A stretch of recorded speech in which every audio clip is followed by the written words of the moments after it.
uh, inputs ng discussion natin. Okay? So let's start now. So today, we will discuss the lesson 6 of Principles of Organization and Management, which is planning as a management function. But before that, before going to the training proper, yung useful setup natin dito, hindi nyo with ma'am Chris, the recalling of our past lesson. Anybody from the class would like to say something about the previous lesson? Permission to speak. Okay, Cristobal. Yes. We discussed about decision making last meeting. Okay, decision making. Okay. What about the decision making? Sino gusto elaborate? Stephanie? Decision making is a process of making choices by identifying a decision, gathering information, and assessing alternative resolution. Okay, very good. Aside from Cristobal and Stephanie, sino pang gustong mag-add other... Permission to speak po. Yes, Francine. There are two approaches in decision making, the qualitative evaluation and the quantitative evaluation. Alright, how about last, si Carlo? Good morning po, ma'am. To add more, ma'am, decision making is understandable that they are responsible for whatever outcome their decision, and that job is the manager's job po, ma'am. The higher the position of the manager, the higher and the harder of the bigger of the manager job is po. Okay, very good. So based on your recalling sa decision making, pwede natin i-conclude class na ang business activities, like other activities, requires effective decision making as well as planning if objectives and goals are to be realized. So because of that class, i-hook natin decision making to planning. Sabi natin, decision making is also, sabi nyo kanina earlier during your input, decision making is a function and responsibility of a manager. It is also the key function of every manager when at every stages of the process to make choices among alternative courses and action. So therefore, class is also the manager's responsibility for whatever outcome the decision brings. So therefore, pwede natin i-conclude class na ang decision making is the most crucial functions of management. Diba tatanong naman, bakit naman, why crucial? Pwede naman crucial ang planning din, and even the decision making. Dahil class sa decision making, it means final na gagawin natin for the realization ng tinatawag natin goal.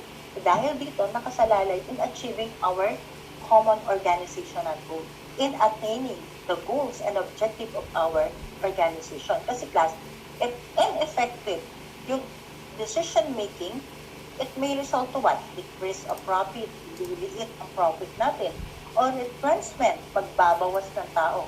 And yung pinaka-worst scenario dito, class, is closure. Anong closure? Pagsasara ng kumpanya. So therefore, the higher the management level is, the bigger and more complicated decision-making becomes. And that is where planning comes in. Doon papasok yung planning. Okay? So planning is also a function and responsibility of an organization. And like decision-making, planning must be made at the various levels, at the top, the middle, and a lower level. Nakaintindihan? So because of that, let's hook planning to decision making. Let's proceed to our lesson objective for today.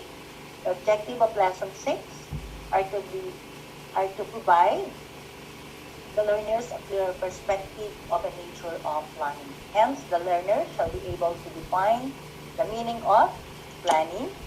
We will also define plan. Then, contrast natin planning function at the various management level. Examine the steps of a planning process and analyze how to make planning effective. Okay. So let's proceed with the training proper. In your own word, class, how do you define planning as a management function? Meron ba gusto mag-define? Ano ang planning? In your own word. Or ano ba yung na-encounter nyo? Yes, Jenny? Yes, Jenny, please. Okay. Ano po ma'am, for me po, planning po is the process po of setting goals po ganun, to achieve goals po in business po. Yes. Ganun. Exactly. Planning is part of achieving goals and setting goals. Correct. Another? Permission to speak po. Carlo? Yes, Carlo. Then, Arian ba yan? After Carlo, then Arian. Okay, next. For me po, ma'am, planning is a list of step-by-step process po, ma'am. Okay. It is a step-by-step process. Exactly. Then, Arian? Ma'am, for me, it is a process po by which we think in advance of what we should do po in our organization po. Alright. So, based dun sa definition nyo, let me now present to you the standard definition of planning excerpt from the Management Guru. Okay, class. Yung definition ng planning from the Management Guru is almost near dun sa definition na ibinigay nyo, class. Sabi nyo, kanina, it is a process. And sabi ni Management Bureau, that is a management process of establishing objective and suitable action before taking an action. And also, it is a course of action chosen and the means to realize the goal. May be defined as selecting the best courses of action, anticipating future trends that the desired result may be achieved. Okay, class. Ano ba yung definition na yan? Okay, ano yung sabihin yan? The desired result takes first priority. And the course of action chosen is the means to realize the goal. So, ibig sabihin, class, planning and management is about ano ba yung step? What step you need to reach the goal? Sabi nyo, it is a process. So, therefore, it is a step. Ano yun? What changes to anticipate and how to utilize human resources and opportunities to reach the expected outcome. Yun pala yung planning. According nga to the books of or theories, sabi nila, ang planning is a goal setting. So, ano yung goal setting mo? So, ano yung planning mo? So, therefore, planning is the first stage of management cycle. Agree ba kayo dun, class? That planning is the first management cycle. Agree or disagree? What comes first? Decision making or planning, class? Sige nga. Anyone? Sino gustong mag-answer? What do you think, class? Sa inyong palagay? Kasi diniscuss na before what is decision. And now, we try to hook decision making to planning. What comes first? Decision making ba or planning?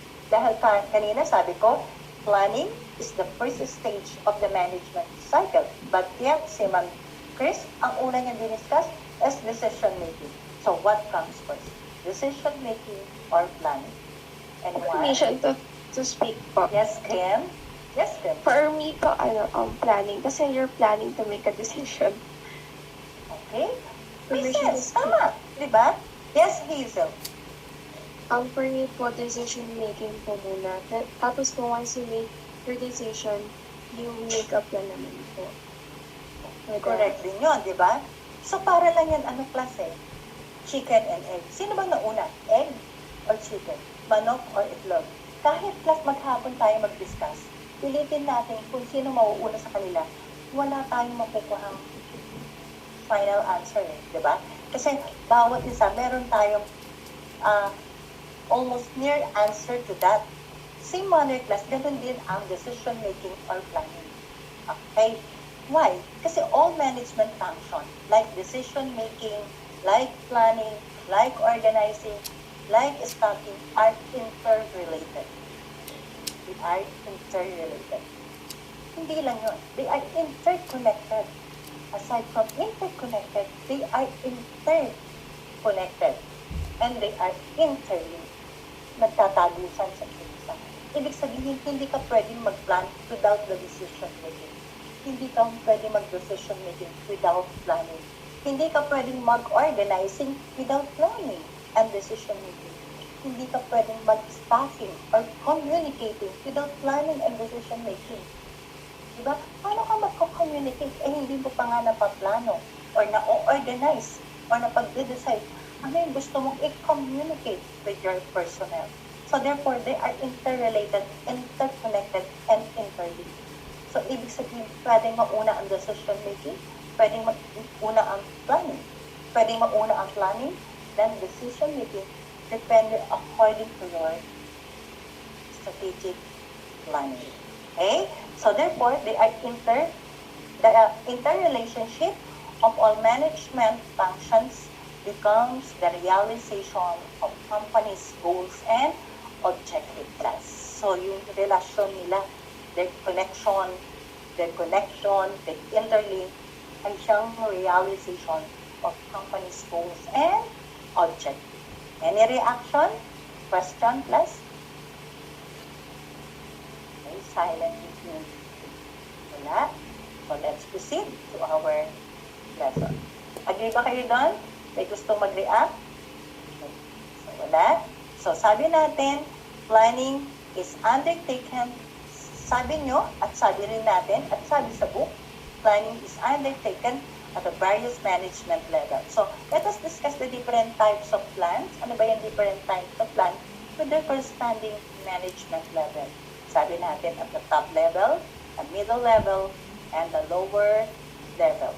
So, isa-isahin natin the different levels of management. Okay, class. Sabi natin, types of planning, strategic planning. Strategic planning, class, yan yung 1 to 10 years. Yan yung long-range plan. Ito yung mahabang pagpaplano to realize. Depende kasi. Diba sabi nyo kanina, merong qualitative and quantitative sa decision making. Same manner, ganun din ang planning, may qualitative and quantitative from simple to complex. Diba? So, sa strategic planning, ganun din. Ano ba yung sinet yung objectives? Baka simple lang yung sinet yung objective for the year. So, simple lang yan. 1 year lang yan to realize. Pero baka naman ang strategic planning na dinidiscuss nyo, your target is expansion. Pag nagkaroon tayo ng expansion of business, may profit, increase of profit din kayo ito-target. Diba? To realize the goal. So, kinakailangan ang realization yan 10 years. Hindi naman pwedeng expansion, then gusto mo next year, makikita mo na realization of your expansion. Sometimes plus 2 to 3 years pa yan to realize.